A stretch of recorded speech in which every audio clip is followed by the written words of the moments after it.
अस्सलाम वालेकुम नाजरीन, इस एपिसोड के आगाज में हम देखते हैं बोरो का सर लकड़ी पर होता है और सुल्तान कहते हैं गोकबोरू हुक्म नाफिज करो। मगर गोकबोरू कहता है मेरे सुल्तान मुझे माफ कीजिए, मैं ये नहीं कर सकता। तो सुल्तान के हुक्म पर एथरस आगे बढ़ते हैं और बोरो के सर पर खड़े होते साथ ही अपनी तलवार बेनियम कर लेते हैं। ये देखकर साहिरा और तुराब बहुत परेशान हो जाते हैं और फिर सुल्तान पूछते हैं बोरो आपकी आखिरी ख्वाहिश क्या है। तो बोरो कहता है मेरी वालिदा को मेरी मौत की खबर आप खुद दें, उनकी आंखों में आंखें डालकर बताइएगा कि आपने मुझे कैसे कत्ल किया। ये सुनकर सुल्तान एथरस को इशारा करते हैं तो एथरस अपनी तलवार फजा में बुलंद कर लेता है। मगर इसी लम्हे तोराब आगे बढ़ते साथ ही अपनी तलवार सुल्तान के गले पर तान लेता है। ये देखकर सब हक्के बक्के रह जाते हैं और तोराब कहता है चचा सुल्तान फांसी रोके। तो सुल्तान कहते हैं तोराब तुम क्या कर रहे हो। जवाबन तोराब कहता है आप दोनों मुझे मेरी जान से ज्यादा अजीज हैं, लेकिन मैं आप दोनों के दरमियान खून रेजी की इजाजत नहीं दे सकता। मैं सब कुछ दाव पे लगा चुका हूँ, मेरे चचा सरदार को रिहा किया जाए। तो सुल्तान कहते हैं क्या बोरो वही नहीं था जिसके बायस तुम्हारे भाई अली ने शहादत पाई। तो तोराब कहता है ये हमेशा अपनी जान से हमें तहफ़्फ़ुज़ देते रहे। हमने इनके साथ रवाना होने से पहले कसम खाई थी कि जरूरत पड़ने पर अपनी जान कुर्बान करेंगे और अली ने अपनी कसम पूरी कर दिखाई। हम अपनी जान अपने चचा बोरो पर कुर्बान करने के लिए तैयार हैं। ये सारा मंजर देखते हुए लॉर्ड जुलास खुश होते हुए कहता है सलाहुद्दीन आप एबेलन पर हमला करने से पहले ही मुंतशर हो चुके थे। लॉर्ड जुलास के मजीद बोलने से पहले ही खलील का फेंका हुआ खंजर लॉर्ड जुलास के बिल्कुल सर के ऊपर दरख्त में पवस्त हो जाता है। यह देखकर वो कांप जाता है और फिर खलील उससे कहता है अगर तुमने एक और बार अपनी जुबान खोली तो मैं ये खंजर तुम्हारी जुबान के बीच घोंप दूंगा। और फिर इधर सुल्तान तोराब से कहते हैं कि आपने देखा कि दुश्मन को आपने कैसे हौसला दिया। तो तोराब कहता है चचा सुल्तान इसके जिम्मेदार आप ही हैं, अब जिद ना कीजिए, चचा सरदार को जाने दीजिए वरना आज का दिन अयूबियों के लिए स्याह दिन बन जाएगा। सायरा खातून मेरे चचा के हाथ खोलें। और फिर सुल्तान के इशारे पर सायरा खातून को छोड़ा जाता है और साहिरा बोरो के हाथ खोलने लग जाती है। और फिर सुल्तान तोराब से कहते हैं आपको इस गद्दारी की कीमत चुकाना पड़ेगी। तो जवाबन तोराब कहता है मुझे आपने ऐसा करने पर मजबूर किया। और फिर बोरो खड़े होकर कहता है तोराब मैं तुम्हें यहाँ नहीं छोड़ सकता। तो जवाबन तोराब कहता है अगर किसी ने कीमत चुकानी है तो मैं तैयार हूँ चचा, मैं अली की तरह अपनी जान आप पर कुर्बान कर दूंगा, जाइए अपना रास्ता अख्तियार कीजिए। यह सुनकर बोरो सुल्तान से कहता है हमारा खून तो नहीं बहा मगर हमारे दरमियान दुश्मनी पैदा हो गई है। अब हम भाई नहीं रहे बल्कि दुश्मन बन चुके हैं। अब से सलाहुद्दीन मुझसे खबरदार रहिएगा। यह कहते साथ ही बोरो साहिरा को लेकर चला जाता है। और फिर तोराब कहता है मैं अपनी तलवार उस वक्त तक म्यान में नहीं रख सकता जब तक कि वो दोनों दूर न हो जाए सुल्तान।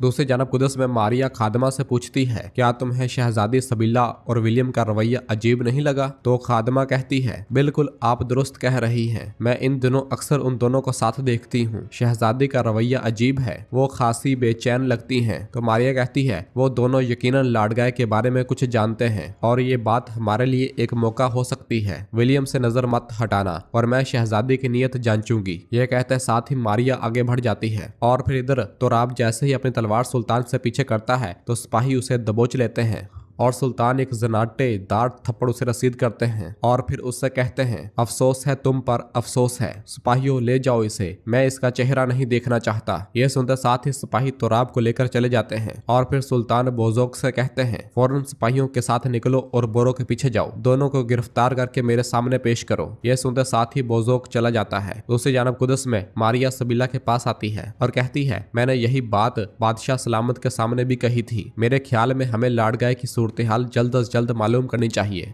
तो सबीला उससे कहती है सच कहूँ तो मैं आपकी लाडगाय में इस कदर दिलचस्पी समझ नहीं पा रही। तो मारिया कहती है शहजादी शायद आपको एहसास नहीं है लेकिन जिस मौजू पर हम बात कर रहे हैं वो आपके शोहर के मुताल्लिक है। आपका इस मामले में बेफिक्री का रवैया हैरान कुन है। तो सबीला कहती है मेरी लाडगाय से वाबस्तगी आपका मसला नहीं है, अगर आपके पास मजीद कुछ कहने को नहीं है तो आप जा सकती हैं। तो मारिया कहती है उम्मीद है कि हमें लाडगाय के बारे में जल्द अच्छी खबर मिलेगी। ये कहते साथ ही मारिया चली जाती है। दूसरी जानब एबलन किले में मार्कोस बालन से कहता है, जैसा कि आपने हुक्म दिया था, लॉर्ड जुलास के सवारों का दस्ता किले के सबसे अहम दफाई मकामात पर तैनात कर दिया गया है, लेकिन सवारों में इज़्तिराब की कैफियत है। लॉर्ड जुलास की गिरफ्तारी ने उन्हें बहुत बेचैन कर दिया है। तो चातिलियन कहता है, उन पर फर्ज है कि काम जारी रखें। तो बालन कहता है, फिक्र न करें, ये इज़्तिराब जल्द खत्म हो जाएगा। हम सलाहुद्दीन के कैंप पर अचानक हमला करेंगे। हम तब उन पर वार करेंगे जब वो खुद हम पर हमला करने की तैयारी कर रहे होंगे। चातिलियन कहता है, लेकिन ये बहुत ज्यादा खतरनाक है। हमारे पास किले का दिफा करने वाले सिपाहियों की तादाद पहले ही कम है, आप इसे भी मद्देनजर रखें। तो जवाब में बालन कहता है, मैं सिर्फ कमांडर लॉर्ड जुलास को बचाने पर इत्तफाक नहीं करूंगा, बल्कि सलाहुद्दीन को ऐसी जरब दूंगा कि उसे समझ ही नहीं आएगी। तो चातिलियन पूछता है, ये कैसे होगा? तो बालन कहता है, फिक्र न कीजिए, मैं आपको समझाता हूँ। उधर जंगल में बोरो और साहिरा घोड़े दौड़ा रहे होते हैं। एक मकाम पर रुकते हुए बोरो उससे कहता है, हम कैंप से काफी दूर आ चुके हैं, अब हम रात होने का इंतजार करेंगे और उसके बाद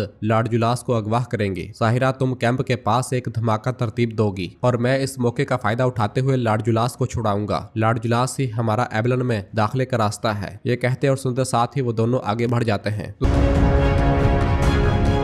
दूसरी जानब कुदस में मारिया मैला से कहती है, हमने साहिरा को इस्तेमाल किया और अपना मकसद हासिल कर लिया, लेकिन मैं लाडगाय के गायब होने को नहीं समझ पाई। तो मैला कहती है, मेरे ख्याल में लाडगाय से छुटकारा हासिल करना आपके भी फायदे में है। तो मारिया कहती है, मैला ये दुरुस्त है, लेकिन लाडगाय अगर वाकई मार चुका है तो मुझे ये जानना लाजम है। मेरे ख्याल में इस मामले में कुछ और है। तो मैला पूछती है, क्या आपको किसी पे शक है? तो मारिया कहती है, मैंने सबीला से इसके बारे में सवाल किया और वो इस मामले में बिल्कुल भी दिलचस्पी नहीं रखती। मैं विलियम और शहजादी के बज़ाहिर बेफिक्र रवैये के पीछे तनाव महसूस कर सकती हूँ। लाडगाय ने साहिरा खातून को अगवा किया था और चूंकि लॉर्ड जुलास के सवार एबलन में दाखिल हो चुके हैं, तो ये जाहिर है कि लाडगाय ने बोरो को फरेब में डालने में कामयाबी हासिल की। ये सुनकर मैला कहती है, आप समझते हैं कि विलियम और शहजादी इसमें मुलव्वस हो सकते हैं? हाँ। तो मारिया कहती है, हम देखेंगे कौन सा, हम देखेंगे। और फिर इधर काजी फाजल सुल्तान के पास आते हैं और इजहार ताजियत करते हैं। तो जवाबन सुल्तान कहते हैं, अल्लाह उन्हें जन्नत में आला मुकाम अता फरमाए। मैंने अभी थोड़ी देर पहले कुरान पाक की जो आयत पढ़ी उसमें अल्लाह ताला फरमाता है, क्या तुम ये गुमान रखते हो कि जन्नत में दाखिल हो जाओगे, हालांकि तुम पर अभी तक वो नहीं आया जो तुमसे पहले लोगों पर आया था। हमने एक राह चुनी है और हम आजमाइश से गुजर रहे हैं। अल्लाह तमाम मुजाहिदीन की हिफाजत फरमाए। काजी फाजिल कहते हैं, आप और बोरो साहब के दरमियान जो कुछ हुआ, मुझे उसने शहादत की खबर जितना ही हिला दिया। भाइयों के दरमियान ये इख्तलाफ कैसे पैदा हो गया? मेरे सुल्तान, क्या आपका फैसला कुछ ज्यादा सख्त न था? तो सुल्तान कहते हैं, काजी फाजिल, हर फैसले के पीछे एक वजह और एक हिकमत होती है। आइए बैठें, मैं आपको इब्तिदा से सब कुछ बताता हूँ। ये कहते और सुनते साथ ही वो दोनों बैठ जाते हैं।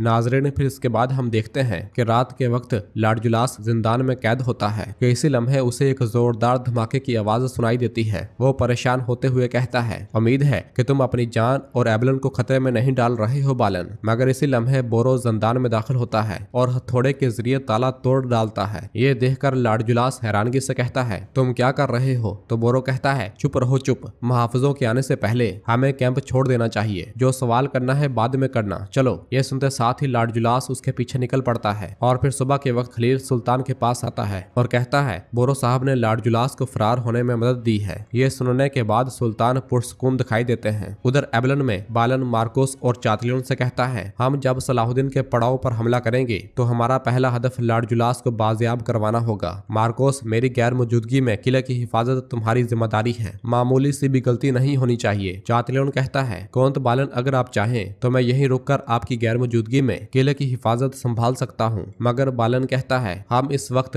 मफाद की बिना पर एक ही सिफ में शामिल हैं, लेकिन इसका मतलब ये नहीं कि मैं आप पर इस कदर भरोसा करूंगा कि अपना किला ही आपको सौंप दूं। अब जाओ और अपने सिपाहियों को तैयार करो। यह सुनते साथ ही चातलियन गुस्से में चला जाता है और फिर कुछ देर के बाद कमांडर भागता भागता आता है और कहता है, सलाहुद्दीन का भाई बोरो आया है, एक खातून के हमरा किले में आने की इजाजत चाहता है और अहम बात यह है कि उनके साथ लॉर्ड जुलास भी है। यह सुनकर बालन एकदम से कहता है, उन्हें फौरन अंदर ले आओ। उधर कुदस में बादशाह बाल्डुन अपने करीबी लोगों से कहता है जिस झोंपड़ी में लाडगाय ने साहिरा खातून को कैद में रखा वहाँ तसादम के आसार मिले हैं, लेकिन हमें लाडगाय के अंजाम के बारे में कोई इतला नहीं मिली। हमें ये भी नहीं मालूम कि वो जिंदा भी है या नहीं। ये मसला सिपाहियों के दरमियान शदीद तशवीश का बायस बन रहा है और इस वक्त ये तशवीश हमें भारी नुकसान पहुंचा सकती है। और फिर सबीला बोलने ही लगती है कि विलियम कहता है कमांडर लाडगाय की हालत ने शहजादी को बहुत दुखी किया है। आखिर वो इनके शोहर हैं। जनाब अगर आप इजाजत दें तो मैं खुद लाडगाय की तलाश की जिम्मेदारी लेना चाहता हूँ। तो जवाबन बाल्डोन कहता है जो कुछ भी जरूरी हो करें और लाडगाय को तलाश करें। उधर एबलन में बोरो लाडजुलास के साथ बालन के सामने मौजूद होता है और कहता है आज के बाद सलाहुद्दीन मेरा भाई नहीं बल्कि दुश्मन है। मुझे मालूम था कि लाडजुलास आपके लिए कितना कीमती है,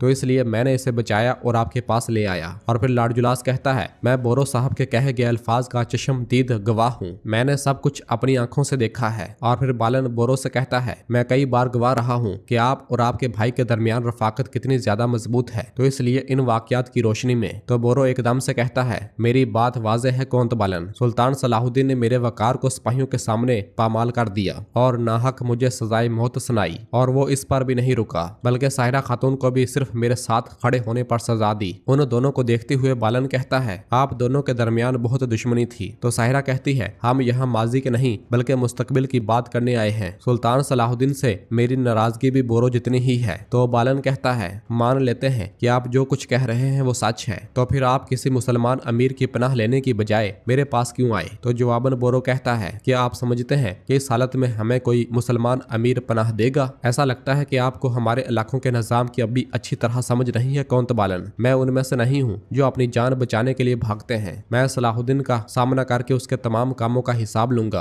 और इस वक्त उसका सबसे करीबी हदफ एबलन है, यानी कि मेरी और उसकी पहली टक्कर एबलन में होगी। हमारा दुश्मन मुश्तरका है कौंत बालन और हमारे दरमियान इत्तेहाद दोनों फ्रीकियन के मुफाद में होगा। ये सुनते साथ ही बालन सोच में पड़ जाता है और फिर लाडजुलास उसे देखते हुए हाँ में सर हिलाता है। तो नाज़रीन इसके साथ ही एपिसोड भी खत्म करते हैं। मिलते हैं बहुत जल्द अगली एपिसोड के साथ। वीडियो को लाइक कर दें और जिन दोस्तों ने अभी तक चैनल सब्सक्राइब नहीं किया वो जल्दी से चैनल सब्सक्राइब कर दें और बेल आइकन यानी घंटी वाले निशान को भी प्रेस कर दें ताकि आने वाले एपिसोड्स आपको आसानी मिल सकें। दुआओं में याद रखें। अल्लाह हाफिज।